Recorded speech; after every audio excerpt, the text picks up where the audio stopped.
tahun Pak Kri. Semoga tidak panjang umur. Uruk sampai. Terkadang pegang kan.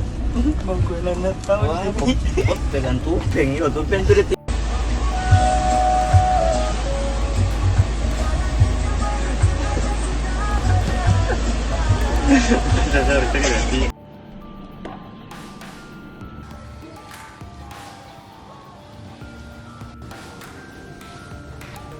Kami berdua mohon maaf kepada institusi TNI dan Polri atas kesalahan yang kami sudah berbuat. Kami mohon maaf sebesar-besarnya. Kami tidak akan ulangi lagi. Kami mohon maaf yang sebesar-besarnya.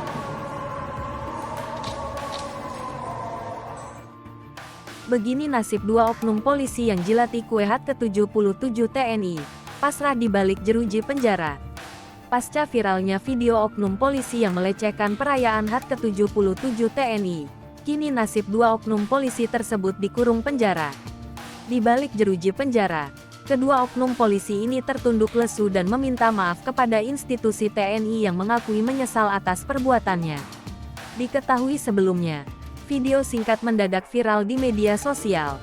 Video memperlihatkan adanya oknum polisi yang dinilai melecehkan perayaan atau peringatan HUT TNI ke-77. Video viral itu diposting akun @tameng_negara_kembali pada Rabu, tanggal 5 Oktober tahun 2022. Dalam video itu, tampak dua oknum polisi di dalam mobil sedang membawakan kue untuk perayaan HUT TNI. Tampak jelas tulisan pada kue itu yakni HUT ke-77 TNI. Salah satu oknum polisi membuat rekaman video dan sedikit menjilati kue tersebut.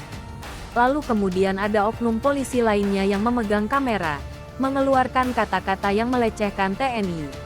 Lalu pada video selanjutnya, dua oknum polisi itu tampaknya menerima sanksi dari institusinya. Tampak dua oknum polisi itu dihukum merayap di jalanan dan diketahui di area kantor polisi.